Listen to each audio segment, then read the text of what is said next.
Halo, assalamualaikum teman-teman. Sore belajar dengan guru matematika. Setelah itu langsung pulang ke rumah.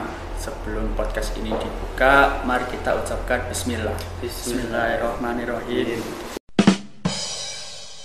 Teman-teman sedang mendengarkan podcastnya Generasi Cerdas. Saya Farel Aditya Saputra dan saya Sujat Jaisrohman.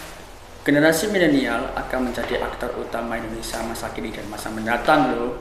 Dengan jumlah yang cukup besar, mereka akan menjadi pemimpin masa depan dan menjadi penentu Indonesia sekian tahun yang akan datang.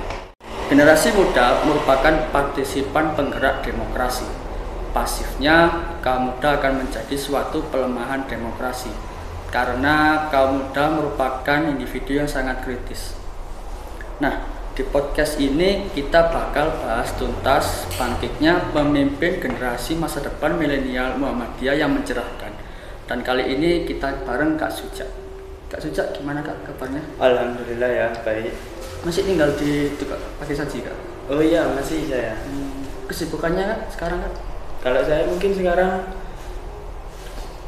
masih di kegiatan yang lama ya. Masih mengurusi PM itu. Masih ngurus Kak ya? Iya. Kita diskusi soal sosok pemimpin bersama orang yang tepat di sini tentunya. Kak Suja, Ya. Kak Suja itu aku lihat tuh kakak pernah ya menjadi aktivis organisasi. Pernah ya? Sejak kapan Kak? Sejak kelas 9, mungkin 2 tahun yang lalu. Dari SMP. Dari SMP.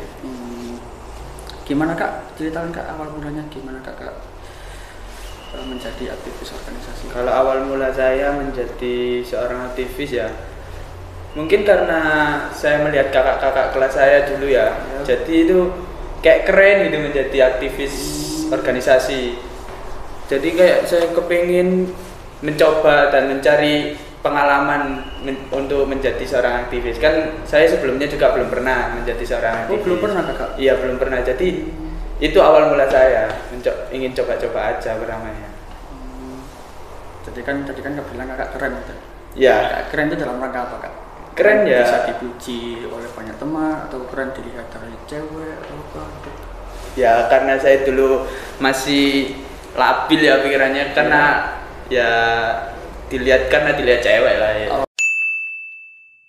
Oh, lebih ke cewek ya? Ya.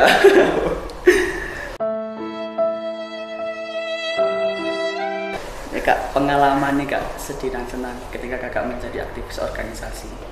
Pengalaman senang saya karena saya sudah menjadi aktivis ya, jadi itu kan keinginan saya dari awal kan. Jadi kayak senang gitu menjadi seorang aktivis. Ya bisa bergaul dengan teman-teman yang lain, bisa bertukar cerita, bertukar pendapat sama teman-teman yang lain. Jadi lebih mencari teman ya Kak? Ya mencari teman sama cari pengalaman gitu aja. Kalau sedihnya Kak? Kalau sedihnya mungkin karena tidak didukung orang tua saya. Kakak itu pertama nggak didukung oleh orang tua? Pertama, saya sama sekali tidak didukung sama orang tua saya. Karena orang tua saya berpikir menjadi aktivis organisasi itu kayak tidak perlu gitu. Lalu lama-kelamaan saya mencoba meyakinkan orang tua saya agar menjadi aktivis organisasi itu tidak seburuk itu gitu loh. Dan alhamdulillahnya sampai sekarang saya diizinkan untuk menjadi aktivis. Sampai sekarang Kak? Alhamdulillah sih ya. Jadi masih ada dukungan lah dari orang tua sampai segini ya. Nah Kak, di dalam organisasi itu kan pasti punya program kerja Kak ya? Atau sistem rencana kegiatan agar mencapai visi dan misi di dalam organisasi itu. Nah Kak, apa saja Kak program kerja Kakak ketika Kakak menjadi aktivis organisasi? Ini ya, program kerja yang pernah saya terlibat di dalamnya webinar. Jadi webinar ini bertujuan untuk murid-murid dan para anggota saya itu agar tidak terjerumus ke kenakalan remaja, pergaulan bebas. Ya, pokoknya itu bagaimana cara agar terhindar gitu dari pergaulan-pergaulan bebas yang luar gitu.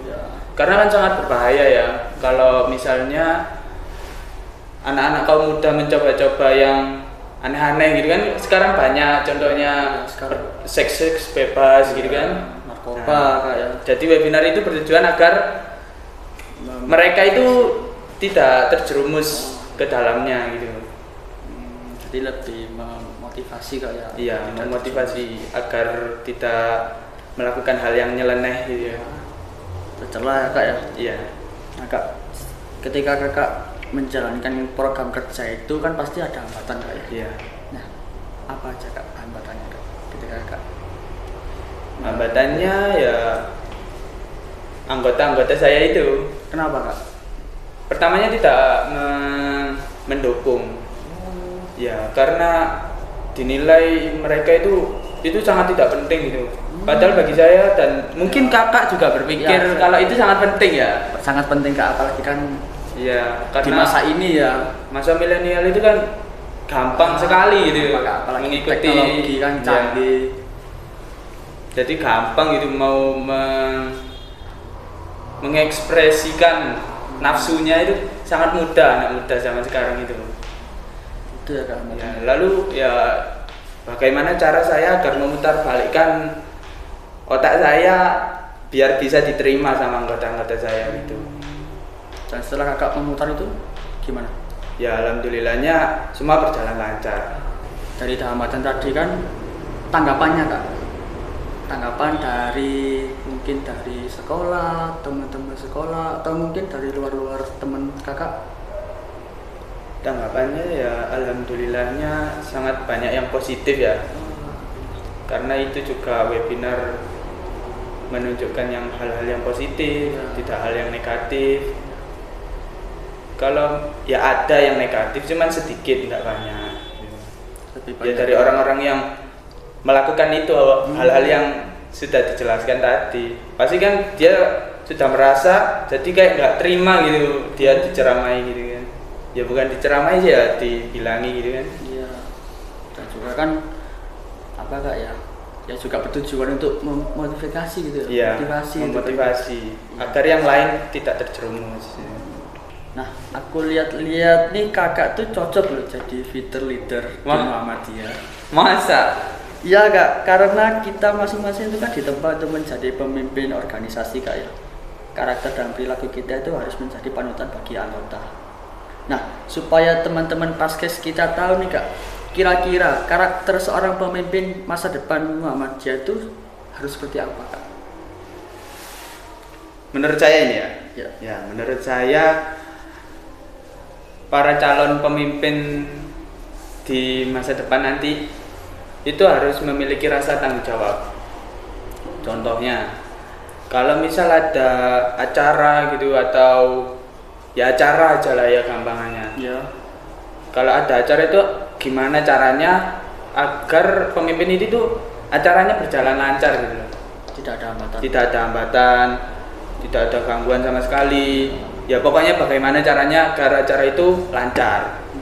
Nah, yang kedua itu percaya diri. Harus memiliki sifat percaya diri kalau pemimpin itu. Karena kalau tidak percaya diri kan percuma kak ya. Percuma ya. Iya. Ngomong di depan orang gugup. Iya. Ya mau ngomong apa? Kalau pemimpin kan harus pinter ngomong, Iya. harus berani ngomong di depan orang banyak ya. Iya. Dan yang ketiga, kreatif.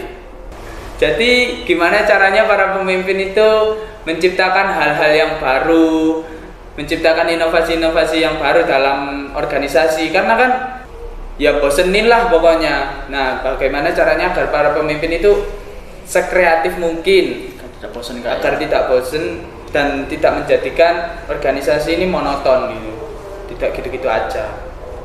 Nah, tuh teman-teman ada 3 ya yang dikatakan oleh Kak Suja. Yang pertama bertanggung jawab, yang kedua percaya diri, dan ketiga kreatif. Dan apalagi di tengah pandemi COVID-19 ini justru tidak menghalangi kita dalam bertindak lebih baik lagi. Oke, aku harap aku dan teman-teman Paskes semua bisa menjadi pencerah dalam kesulitan dan melejitkan asa organisasi yang kita inginkan. Tak lupa, makasih banyak buat Kak Suja. Ya, sama-sama, semoga podcastnya juga selalu maju ya. Terima kasih Kak, doanya terus Kak. Amin. Cukup sekian podcast kita kali ini. Nantikan lagi podcast kita dengan tema yang jauh lebih menarik lagi. Nun wal kolami wa ma yasturun. Wassalamualaikum, sampai jumpa. Saksikan terus podcastnya Generasi Cerdas.